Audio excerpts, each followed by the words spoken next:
Well, good morning, everyone. Welcome to the Backshed Bible Study. This is Cliff Carey, your host, broadcasting from the amazing Backshed studio here in Fair Oaks, California.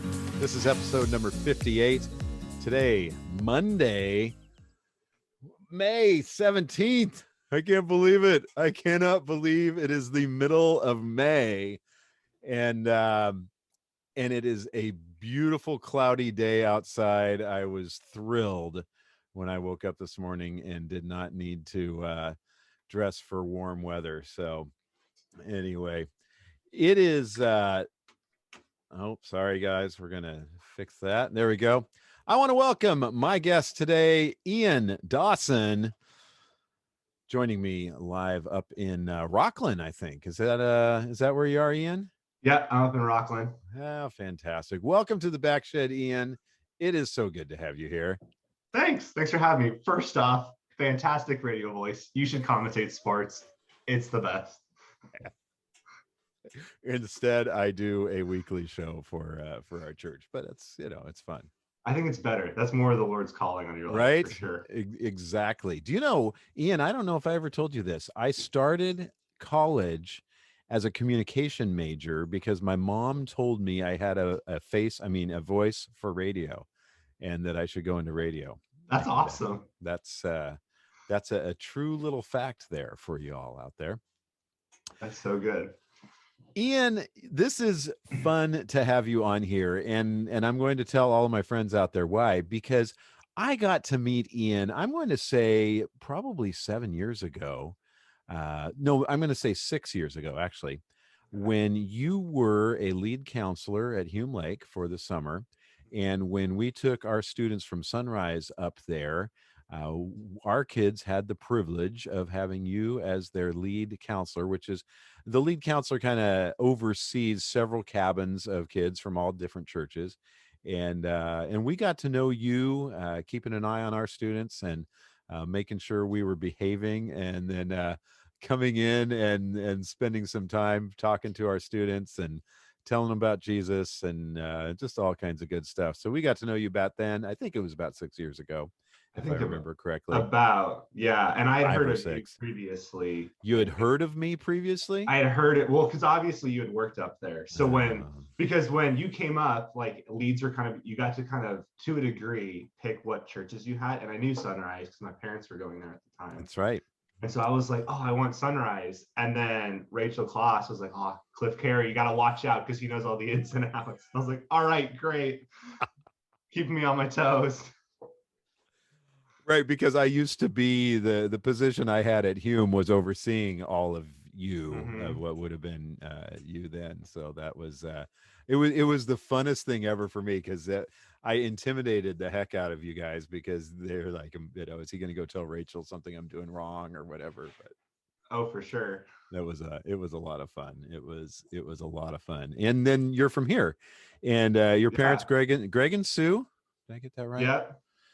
Greg and Sue Dawson attended Sunrise for a while, and just some of the coolest people ever that I would always run into at the Habit. They love that place. Right? I don't know why. That's hilarious. There was a period of time where every time I go to the Habit, I would run into your parents. But hey, Ian, tell us a little bit about yourself. Who are you? What do you do? And help us get to know you a little bit. I'm going to ask you a few questions along the way, but I thought it would be fun for our audience to get to know you. We're going to talk a little bit about your podcast here in a minute and what that's about, but tell us a little bit about who you are. Yeah, for sure. So I grew up in Gold River, so just south of Fair Oaks. I basically on the other side of the American River, and I grew up there. My good old parents, Greg and Sue, they're from England. So I grew up in like a kind of third culture household, kind of, where it was like English words and watching soccer and English BBC TV, and then going to school and everyone's like watching like Cartoon Network and eating peanut butter and jelly sandwiches and talking completely different than me. So like all that kind of fun stuff. And then I went to Victory Christian, which is now the Fair Oaks campus is now, what's it called again? Summit Christian Summit. School. That's where My Your kids go. kids go. Yeah. So I went there, which was great. And then I went to the Carmichael campus, which is now Yeah. just the one campus. Went there for high school, played sports, had a good time. And then I went to Cal Baptist in Southern California for college, did my undergrad and my grad school there. And during that time was when I worked at Hume during the summers, doing a lifeguard job, lead, and then working football camp for like 4 years That's or so. right. I forgot you worked at football camp, which was really Mhm. cool. I may have you if we remember to go back to that. There's some really cool ministry came out of those football camps. Oh yeah. Um, so all of that, and you got your, if I remember correctly, you got your MBA. Is that correct? Yep. Okay. And then what are you doing these days? Yeah. So I moved. So I was finishing up at CBU. Also, well, because part of the story is I was finishing up my undergrad and I wanted to do grad school, but I didn't know what. I was thinking maybe seminary because I was talking to you Yep, we were about having these conversations. coming up to Sunrise Yeah. and doing junior high ministry. And there was one weekend I remember specifically where I'm in my dorm, my roommate's back in SAC, it's just me, and I couldn't sleep for 48 hours, just being like, really felt like this weight of I'm not supposed to go to seminary, which is terrifying because you're thinking this is a good thing. Why would Right. God not want me to go to seminary? But it was like adamant that I wasn't. And so I was like praying through it and like scrolling through the majors to do for grad school. I'm like, I know I'm supposed to do this, but I don't know what. But I love business. So I'm like, all right, I'm going to do business. So I stuck with that. But then when I finished that, I just felt wanting to move back because I mean, you lived in Southern California for a while. It's fantastic. But if you're a NorCal kid, it is way too fast for you. Right. Yeah. And it's like, it's beautiful, but it's the desert and I miss trees. So I was like, I need to get back to NorCal. Now, were you out in Riverside there? Yeah, which I for all of my friends down in the Inland Empire. Sorry. Let's put it this way. I had a friend who came and visited me up in Sacramento here, and he was from like the LA area, Right. like cool LA area. Right. He comes up here and he's like, "Are we in Oregon?" And I'm like, "No." And he's like, "I didn't know there was so much green in California." Like Rey from Star Wars, when she's like, "I didn't know there was so much green in the universe." It was like he had never seen it before, and I was like, "Yeah, this is great." It right? is, it's the whole NorCal SoCal thing, and they Uh-huh. think anybody north of Magic Mountain has no clue what's going on in the world. But Yep. anyway, I'm sorry. I've just eliminated a third of my audience right now, so that's We love sound. We both lived there We for a long lived time. there, We right? love it. We have a Yeah. heart for it. We just don't want to live there Yeah, anymore. I lived in the OC for a season, The good very OC. short season. Yeah. I also lived in the Yeah. IE, so Yeah. and that's where obviously you learn how to say all of your freeway numbers by with an article in front of them. I take the 10 to the 5 up to the whatever. Oh, and that sticks with you. Oh, it totally does. I still say the 50 to the 80 Oh, to business to the. I don't say the business 80. That's too much, but the is still in there. I intentionally got rid of it when I moved up here, and it was I just put it in my mind that I was not going to say the before 80 and 50. So I got to fit in, right? I have to be all things to all people, and when Exactly. I'm in NorCal, I'm going to be a NorCal guy. You're preaching to NorCal people. You can't say the. Ian, when I got here, I taught my kids how to say, "LA stole our water." That's what your kids are in. They go to school the first day. They say, "LA stole our water." LA stole our water. One of us. We are good. Okay, I gotta be honest with everybody out there. I'm a little loopy today. I'm going on very little sleep over the last few days, and anyone that follows me on Facebook or Instagram knows that Friday I flew to Colorado with my son Titus. We bought a car and then drove it back home. So, why not? You can buy a car anywhere these days. So what'd you buy? We got a Yukon XL. Ooh. So we got a big old honking family wagon, that we've been waiting quite a while to buy, Mm. and they're hard to find right now that are affordable because it's a long story, but there's a chip shortage coming out of China. Because of that, nobody is buying new cars. They're not making new cars, so people are buying used cars, and it's driving the price of used cars up. That's the story. But I couldn't find this vehicle anywhere, and so I finally started looking outside of the state and found it in Colorado Springs, Mm. which is an hour from my mom. So Titus and I flew to Colorado Springs Friday, bought the car, drove down to my mom's house, spent the night, and drove home over the next 2 days. And so we got in about 5:30 last night, and I'm just so this may be one of the more fun episodes of the Back Shed. You never know. You never Brought to you by know. Dutch Bros today. Um, okay, Ian, let's get the focus off of me for a second and get back to you. And let's take the focus off of Southern California. You have a friend named Zach. I Uh, do. Tell me about you. You and Zach had a little bit of a vision for putting together a podcast. Tell us Yeah, about the podcast. for sure. So it's called Summitless. I got a little coffee mug here. I can do a little promo. Oh, nice. If you Very want, nice. we are selling these. Cliff, if you would like one, 12 ounces insulated.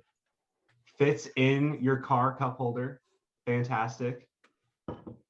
Wow. Do you have a website? You know what? I think we do. I'll get you the link. I should know this. You should know this. This is I think it's, let me look. I think it's Summitless. I think it's just Summitless Podcast. Interesting. I don't know if we're selling them on the website though. Anyways, I'll keep talking. So I had just moved back from Southern California and was looking for a job. And I fell into the classic trap of, I have a master's degree. I can get any job I want. And then all of a sudden, everyone wants 10 years of experience fresh out of college, which of course nobody has. So I was kind of doing odd jobs, helping out at like friends' houses. We had some family friends who had property. So I was like doing like landscape development, or just honestly, they just gave me a rake and a mop and were like, go clean. I was like, thank you. I appreciate the job. And while I was doing it, I was listening to podcasts like all day, every day in the good old NorCal sun. And I loved it. And the more I did, I was like, man, I would love a creative outlet like a podcast. I don't know what I would talk about though. At that time, I had started attending Doxa Church up here. It was in Roseville at the time, but now we're in Rockland. Right. You guys used to be on campus at Granite Bay High School too, right? Mm-hmm. We're at Granite Bay High School, and about 2 years ago, we moved to a building up the 65, right by William Jessup, and the old building that Bridgeway used to be in.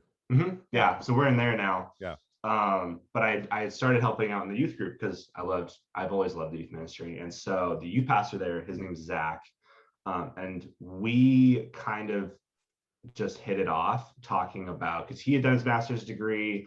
We both loved youth ministry. We were just started talking, and we always kind of found that we were talking about like whether it was like leadership development or just personal development stuff. And I was like, all right, I don't have a job yet. I need something to do to kind of like sink my teeth into mentally.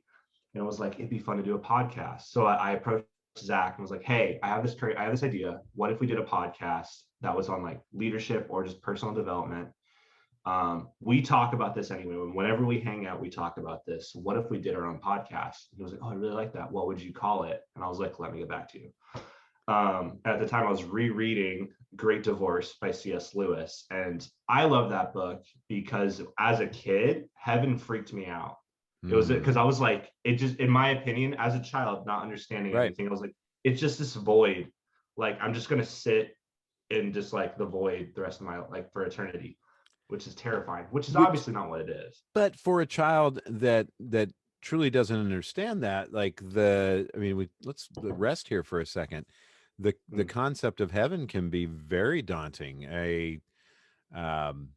Or if someone's just been told all you're going to be doing is singing for all of eternity, in a real high tone of voice, that can be kind of weird.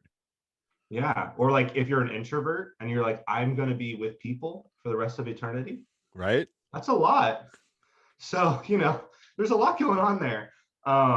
But when I read that book, the way in which he described heaven as kind of this summitless journey, where like because he describes it as like continuing to go up the mountain. Got it. The character asks, "What's at the top?" And he's like, "Oh, it's never. There's nothing at the top. It's just continuously becoming more like Christ, getting closer to God. It's like an infinite."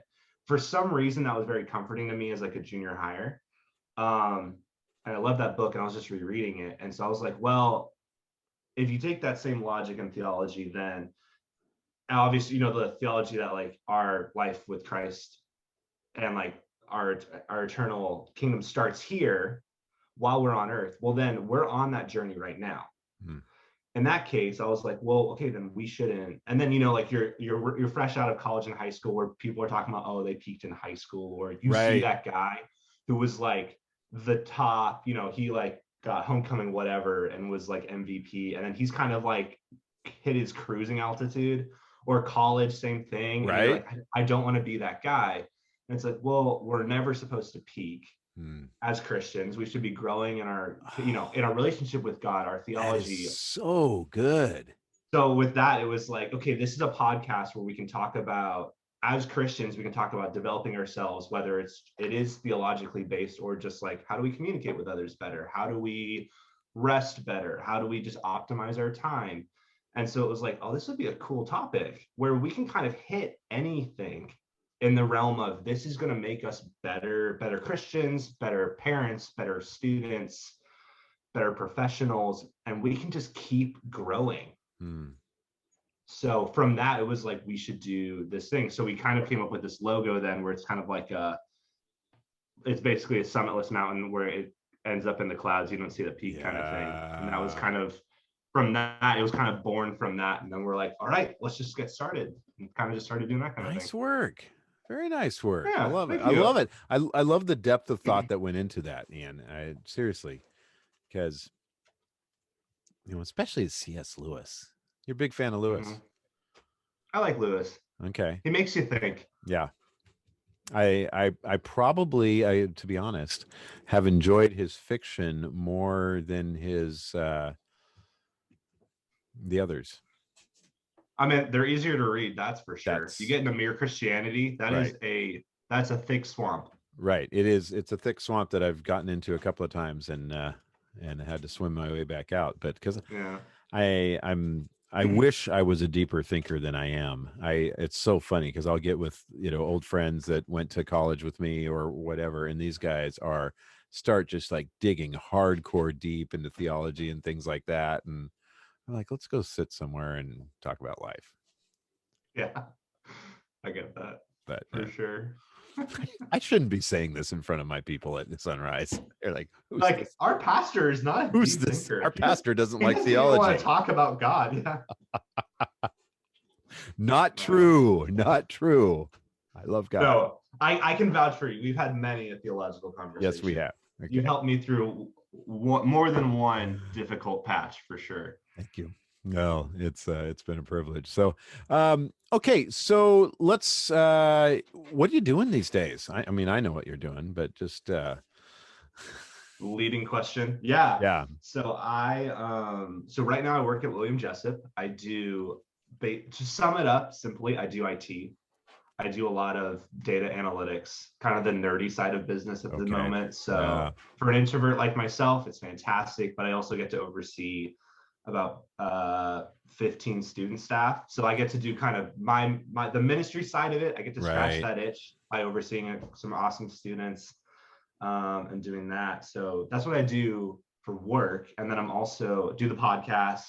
And then I'm also a pastoral intern up here at Doxa. Yeah, fantastic. Mm-hmm. And it sounds like that church has really set you up for a lot of ministry success where, you know, in a lay leadership role, you are being very pastoral in what you're doing. Yeah, no, for sure. So it's kind of, when I've told a lot of my friends that I went to college with or went to seminary, and I say that I'm doing a pastoral internship, they're like, oh, so you're like getting the pastor coffee or like doing sermon prep for him or something. I'm like, I'm actually not doing any of that. It's seminary level content, but for free is probably the best way I'd put it, where it's like semesters. There's class. We're going through theology proper. We're going through biblical counseling. We're going through preaching. And so all of these tools, reading a lot of books, but also then getting the opportunity to practice it at church, whether that's doing devotionals, Right. announcements, preaching at youth group, young adults, those kind of things. And so it's really cool. There's 9 of us, and we get the opportunity to really serve the church. Some of the guys are in seminary, want to be full-time pastors. And then some of us, it's like, I love ministry and I want it to be, in a sense, bivocational, where like I will have my job where I get Right. to do that, but then I get to race over to church afterwards. And it's not about money. It's solely just, this is how the Lord has called me to serve the church. And I just get to do that. And I don't have to worry about a paycheck or anything like that. Well, in so many ways, this is the direction that the church is going these days. And I have been doing a lot of reading, or I have done a lot of reading about this, that the large church that is way more centrally focused around a full-time paid team, that model, while it's something that enjoyed a lot of success in this country over the last 50 years, let's say, or 40 years, is starting to trend away, and we're trending towards a smaller, more streamlined, lay-led church. And so I love seeing a church that's equipping its lay leaders to really do that. And Yeah. I mean, you think about like 1 Corinthians 12 and like the body of Christ, like yeah, it's all of us together, and God's gifted and blessed us in different ways to serve the body. And so whether, whether you're a pastoral intern, you're just there, like all together, we can really thrive as a church, not being paid, because God's right. gifted us to actually serve the church and the outside world as well without that, Yeah. without getting the paycheck. Yeah. No, it's great. And Yeah. and some people, it's more difficult for some to live on a church salary, and they're someone can be in ministry and be paid a living salary elsewhere, and still be able to do that. So Totally. kind of random. uh ooh, allergies are getting me here. Well, you are in the back shed. I am in the back shed. I don't know how much circulation you're getting in there. I'm looking down at my dog Sunshine, who literally, she licks the lawnmower. Down. What a dog.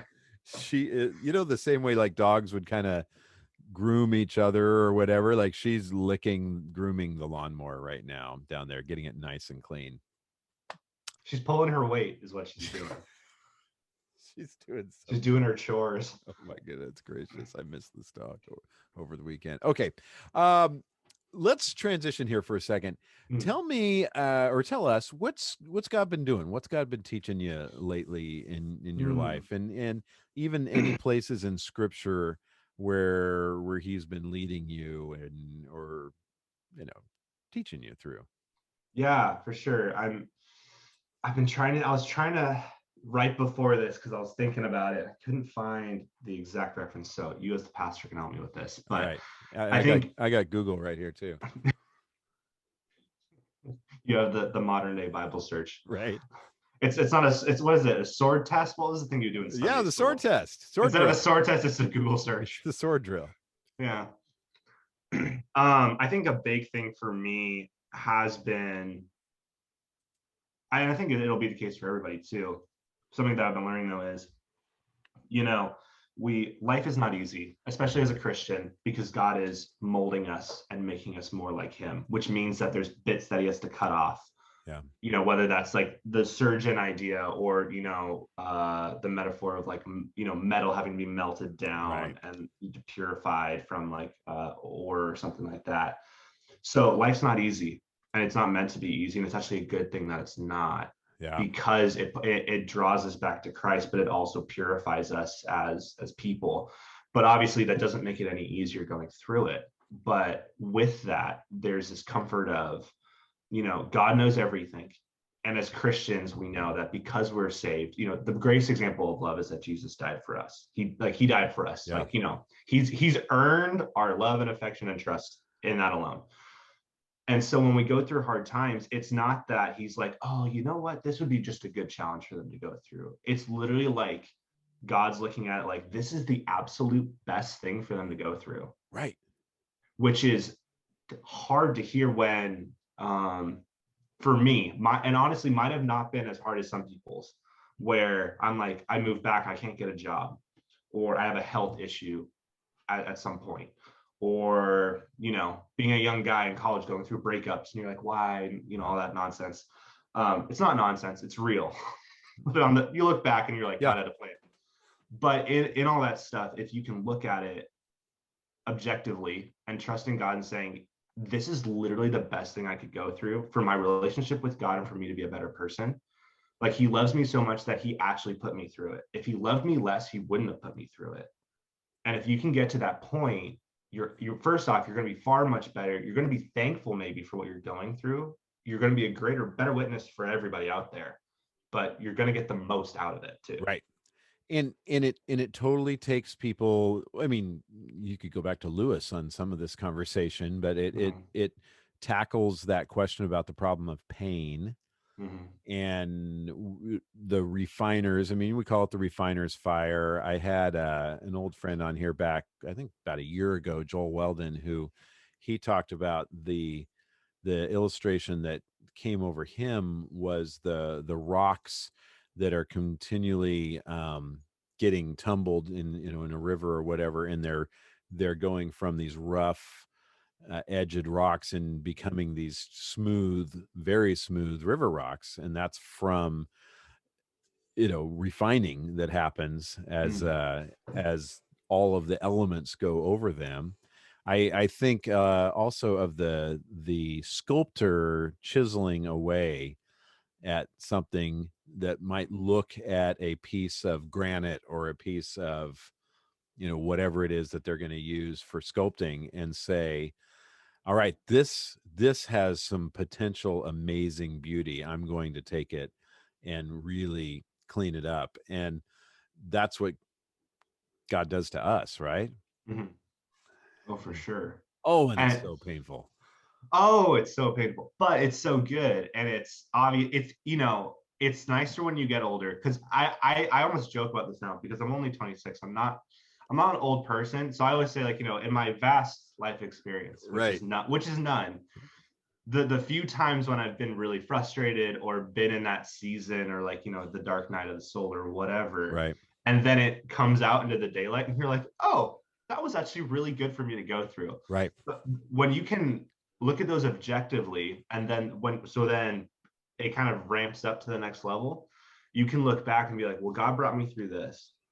Good came out of it. Really good came out of it. Right. I wouldn't have actually wanted it to necessarily turn out a different way. Like you go through a breakup, but then you meet the love of your life and you're like, oh, this is a lot better. Right. Or something like that, like different things like that. You should be looking back to how God's been faithful in the past so that you can get through these, but then also be like, this is something, because like you hear it in church all the time, like you got to trust God, which when life is hunky-dory, you're like, yeah, I'm writing that one down, circling it, putting it on, putting a sticky note on the fridge, love it.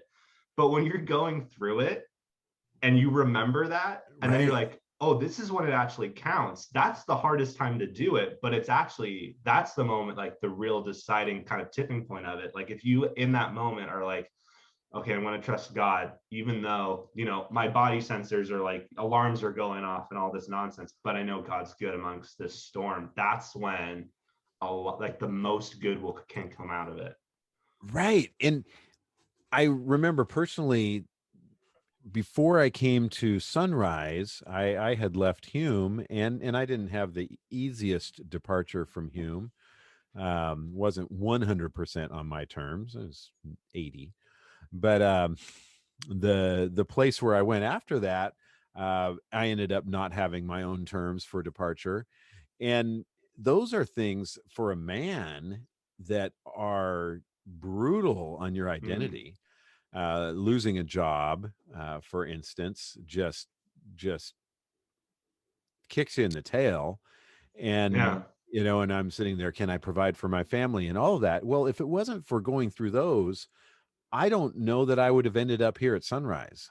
and had these last 7 years where I know God's been at work. So Mhm. I think you hit on something really good, that God very intentionally takes us through some of those things to mold us into who he wants us to be. Mhm. Right. And it's really pertinent given this might people may not enjoy this necessarily, but I know I haven't, but it's good. Oh, hit us with it. Um, we're coming out of COVID Yeah. and a lot of interesting things going on politically, but understanding that God is over all of that and has a purpose in it. Hmm. Um, and that's the best thing for us, which is like, I don't agree with that deep Oh, I down, know. you know? No, Oh, it because rubs you the wrong way, right, but it's there's true. so much to that. We won't get into it, but No, I thought I'd hit on it yeah, because no. I'm not the pastor at Sunrise, so I can just little something, but No, it's true, because I've watched as um and every pastor I talk to has dealt with this, that no matter what they do as pastors in the midst of COVID, it doesn't make anybody happy. And I'm like, and so we'll make a particular decision as a church, and I'll have people angry on both sides. And I thought, okay, then it was a good decision, because I had people angry on both sides of it. But it balances out. right, it balances out. But it took Yeah. people into some very dark places that, Mhm. if they allowed it to, it forced a deep dependence on Christ through this season. And there are some people that watch Mhm. very faithfully every week on here, that I know that this season was one of the hardest seasons of their lives. But I also know that this Oh season yeah. really drew them right to Christ in full dependence, Mhm. in new ways that it hadn't in a long time. And it even Mhm. tested us as a church, as churches, I mean, all the way around, to say, is the church a building? I like our building, I like our facility, I like being in our building, I like it when the air conditioning works, all of those kinds of things. But Mhm. is that what Christ called us to be as his church, was about a building? Or is there Right. something bigger to it? And I think it's Right. refined Because us when you as talk a about church. the body of Christ, yeah, Yeah, man. it's Yeah, I hard. mean, we've been going through the same thing too. Because you can't make everybody happy, and it's difficult.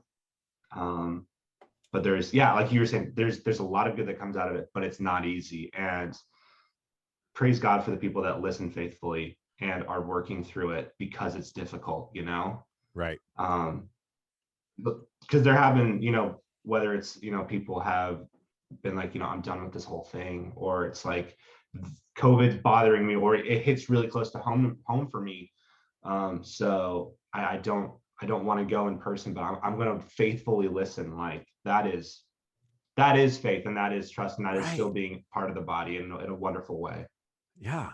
And Yeah. oh, there's so much to it we could get into, that, and We could talk for hours. it makes debates about masks very paltry, and all of it. It's just Uh, ah, Christ is so much bigger than all of this stuff. Agreed. And I think that's the thing. At the end of the day, we can look forward to the fact that in heaven there will be no masks. There'll be Right. no need for masks. Right. And I think obviously at the end of it, that's our final destination. It's not about Earth is important. We have a task to do. We have a role to play here. Right. But the finish line and the end This isn't goal the end. is it's not here, which Right. is fantastic because in amongst the annoying frustration, political, COVID, whatever, it's like, praise God, this isn't the end. Yeah. And that should remind us of that, to be like, I'm so excited for that because it's going to be different than here. So That's beautiful, Ian. I've always loved your perspective on so many things. Here's the thank thing. you. You're 26, and for so many of us men, right around the time 22, 23, 24, we wake up out of this fog that we were in since we were early teenagers, and we actually recognize that there's more around the world than just us, and that other people on the outside know more than we do, and you become this learner. And I've always seen Mm, that in you. You're somebody that wants to learn, wants to grow, knows that there's a much bigger world than just what is right around yourself. So I've always appreciated that. But Thank here's what you. I want to ask you, Ian. Okay. Okay. I did not prep you for this at all, All right. but I love the fact that you're 26 years old, because that means you are of a different generation than I am. You It's true. are what we fondly refer to as a millennial. Love it. Do you Here have for it. any do you have any participation trophies on your wall? No, Okay. because I don't. And probably because my dad is who he is and I love him to death. Yes, I love your And dad to death too. and he just didn't like it was never something I really wanted. I honestly I don't even know where my trophies are. They're probably in a bin somewhere at my parents' house. I don't know. But yeah, the participation trophies was a funny thing. But it was always like, whatever sports I played or whatever, it was like, you're gonna do your best. I loved it because the thing I was best at was swim. And so Yeah. my dad knew how to incentivize me. He was like, if you beat your time, I will give you $1 for every second you beat your time. Oh, You have never seen a more motivated that's elementary school brilliant. student ever. It was great. Way to go, Greg. I know. Okay, so you are a millennial I am a and millennial. you're the tail end of the millennials. I mean, I have friends that are, in their upper 30s that are Mhm. millennials. Um, and I'm a good old Gen Xer. There aren't very many of us in our generation. We were the latchkey kids of the 80s. We built this city on rock and roll. You really did. Anyway, I did an episode, by the way, a couple of weeks ago called "Okay Boomer," which was a lot of fun. Oh, that's Uh, great. but my what I want to get at with you, and again, I didn't prepare you for this No question, worries. so we're okay if this doesn't go well. But help us of older generations, and there are those of us of older generations watching today. Help us understand how can we best connect with your generation. That's a great question. You didn't prep me for that, and I'm No. I'm I'm, I'm glad you didn't because I would have gotten maybe too lax and feel Yeah, philosophical on that one. philosophical. I think it's an interesting one for sure because there is this conflict with the whole okay boomer thing Right. where it's always the kind of like blaming somebody else where the my generation is the more we think that we're more we care about the planet more, we want to recycle more, we're going to shut down the pipelines, we're going to do all these things, and the our parents generation ruined the world for us as if they like did it on purpose or that they did it at all. And then potentially, again, this is just my observation, is the older generation is looking at this generation being like, oh my gosh, they're so godless. Where's God in this generation? They're very foolish. They're whatever. Um, and I'm sure to a degree that's true because as you just see more and more people are not saying that they're Christian and things like that. Right. Values change, things like that. Um, I think the best thing to understand, perhaps our generation is that unlike past generations, like we have nowadays we have access to the world in a way that people didn't before. Um, you're not reading a newspaper or waiting for the news. You're getting notifications on your phone that you know for years that there was a tweet that went out. Is that going to start war or something? Or the current thing with Bitcoin or whatever. It's like there's all these things. Like there's so much going on. So I think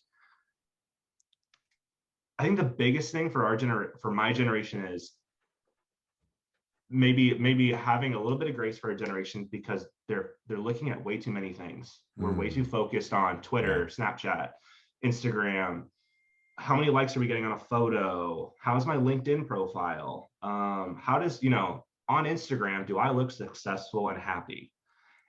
Which is wrong and it shouldn't be that way. And so I think the biggest thing is understanding that just like past generations, we have our own issues. They're a lot more glaring because we actually post our issues Right. and things like that. But I would say, God is still in this generation. There's still purpose in it. I'm seeing a lot of good, whether it's peers of mine, or as I work in youth ministry, and I see kids just get the Bible, and they're asking. I have junior hires asking me like, really deep theological questions. Um, like they're like, what does saved by grace mean? Like the words that they even use.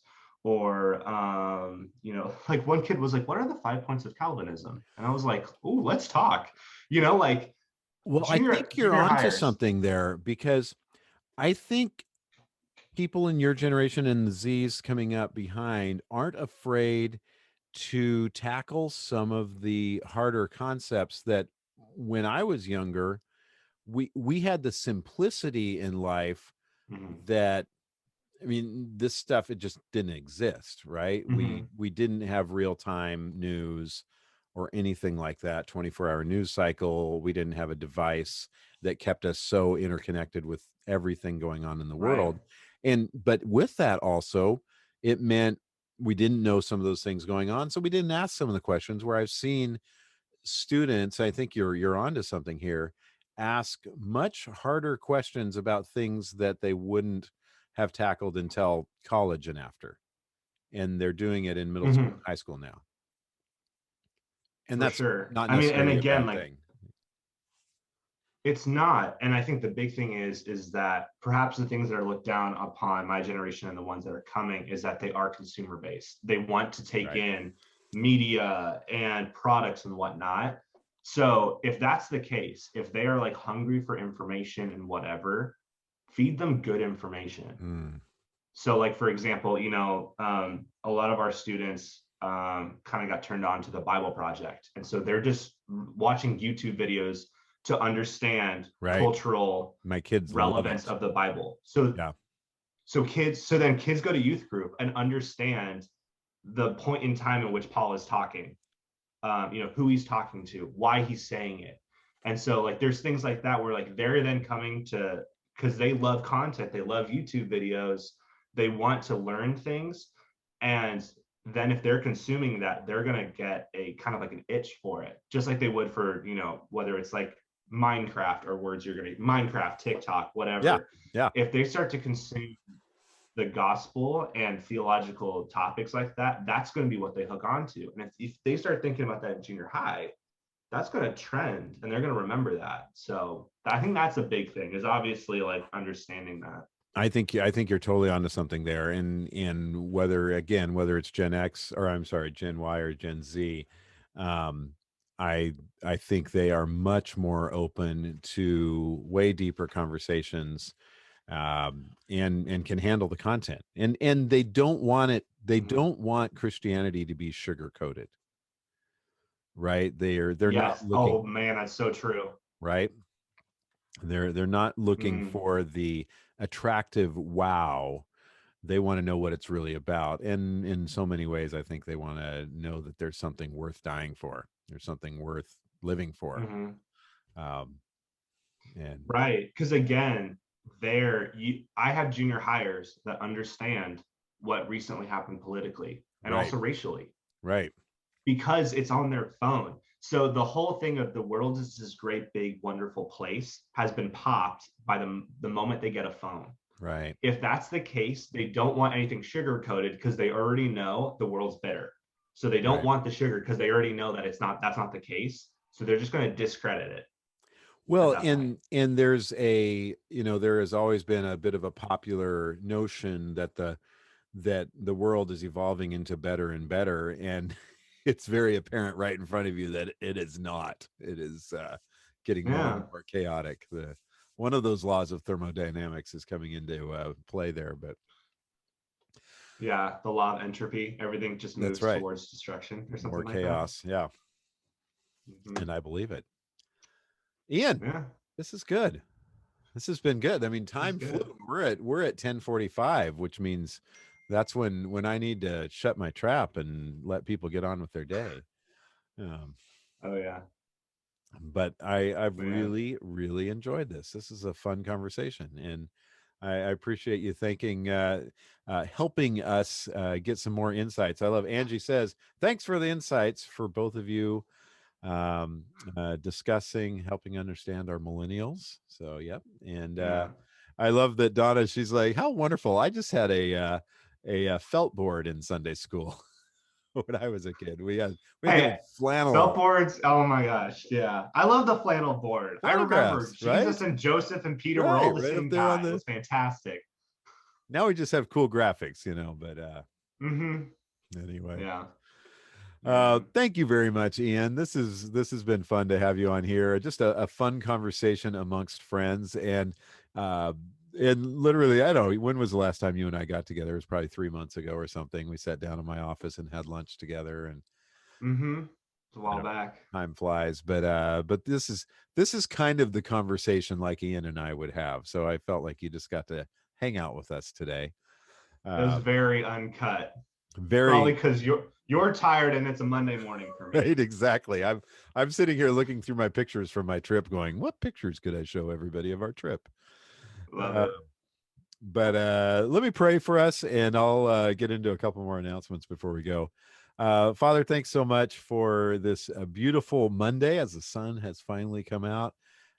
Thank you for my friend Ian and taking him through sometimes dark nights of the soul and sometimes just beautiful moments of seeing your grace and redemption right there. And but I thank you so much for his perspective on life and understanding that it is through the hard times that you refine us and you grow us and you grow us into who you want us to be. So I thank you how you've used him. Thank you for his amazing parents, and please bless them, bless Ian today, and um, oh God, would you just be honored through us? In the name of Jesus, we pray this. Amen.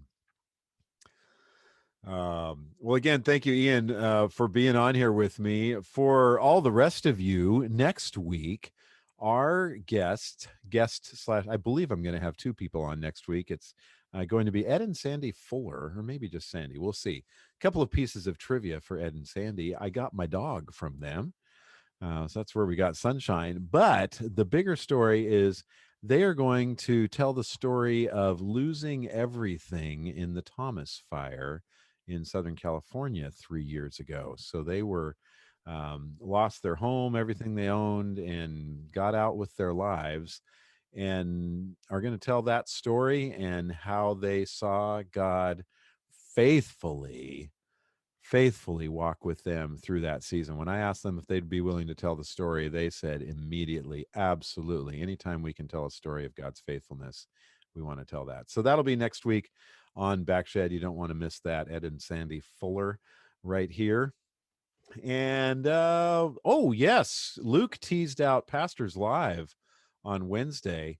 We are going to have a big announcement on Wednesday. This is regarding our first service at church. So those of you that are first service folks and have been familiar with our choir, I'm going to have an announcement about that on Pastors Live. That'll be at 2:00 on Wednesday, Facebook Live. Otherwise, Luke Miller Podcast on Thursday. No digital content on Friday. If you liked this today, share it. You can find this podcast version on Monday afternoons. Heads out in all your favorite podcasts. I'm on Buzzsprout right now. So how fun is that? We're sprouting it out to Apple and Google and Spotify and who knows where else. And you just search, you can tell Alexa, find me the Backshed Bible Study podcast. Share it with your friends, all 13 of you. On that note, this is an excellent place to bring things to a close. Again, Ian, thank you very much for joining us. You all have a great week. We'll see you next week. Bye-bye.